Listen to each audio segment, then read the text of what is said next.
The Labour leadership don't simply want to be prepared for the possibility of an early election.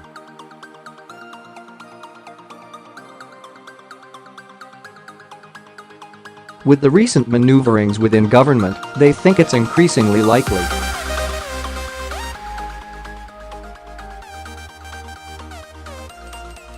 And there was a danger that next week's Labour conference could have highlighted internal divisions rather than promoted unity.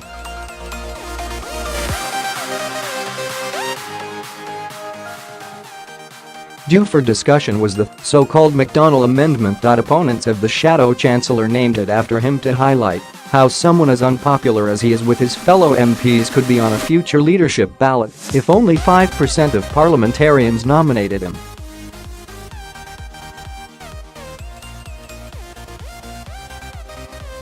Currently, the support of 15% of Labour MPs and MEPs is required.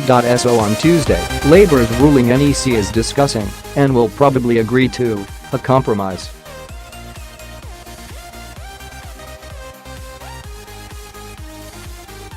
The threshold to take part in future leadership elections would be reduced, on an interim basis, from 15% to 10% of Labour MPs and MEPs.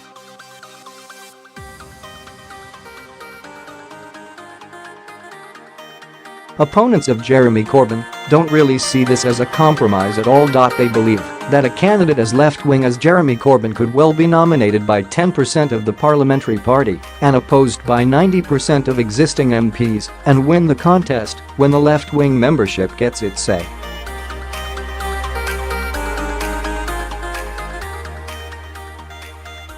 But it's unlikely they will have enough votes to defeat this when the final decision is taken at Labour's conference.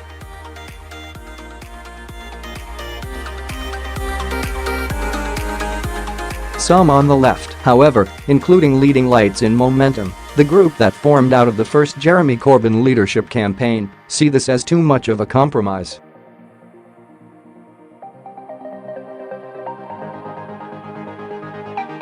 They think the left should take an historic opportunity to entrench its power. But the party leader is moving rather more cautiously. So what we will see are attempts to tip the balance of power in the party machine more in his favor, without driving critics out.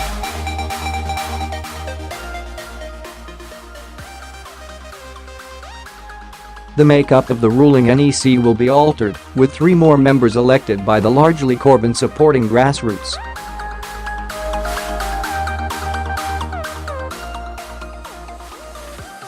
However, as a sop to opponents, a new union place on the NEC is likely to go to USDA, which didn't back his leadership.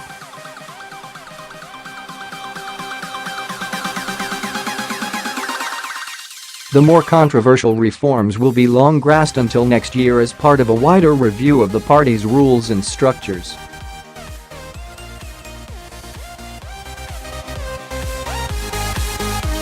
Jeremy Corbyn himself will present its remit to the NEC on Tuesday and propose that the former MP Katie Clark, firmly on the party's left but liked and respected more widely, will be in charge of the process.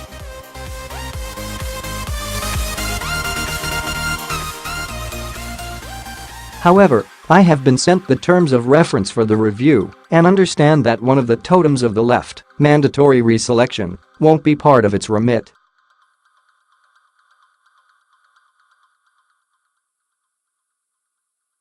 For many years, those who have wanted to see more power in the hands of left-wing members have argued that sitting MPs should have to, in effect, apply for their own job between each election.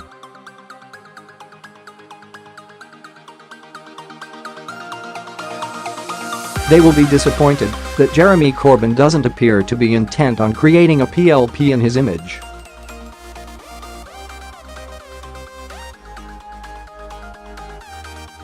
MPs have Theresa May to thank for this.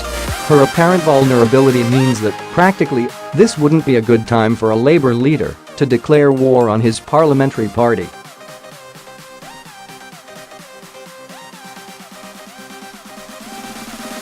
But in truth, Jeremy Corbyn also believes the existing system can be used more effectively to unseat unpopular MPs.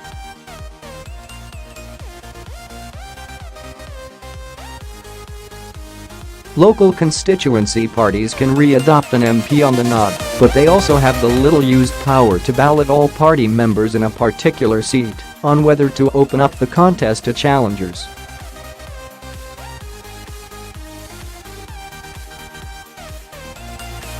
I am told that another demand by the left to water down Tom Watson's power by creating a second deputy leader post won't be explicitly included in the review, but that the process wouldn't preclude this from being discussed.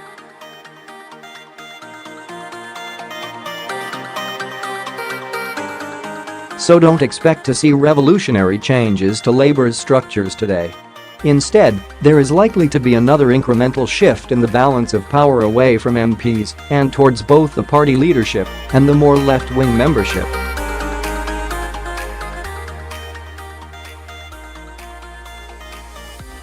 The changes wouldn't make a return to the Blairite past impossible, but it would be increasingly unlikely.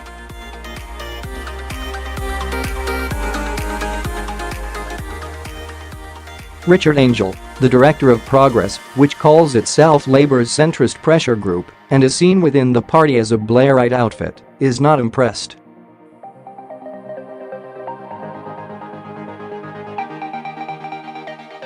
"We are now in a permanent campaign to undermine the role of MPs, marginalize their voice, and get them to acquiesce," he says.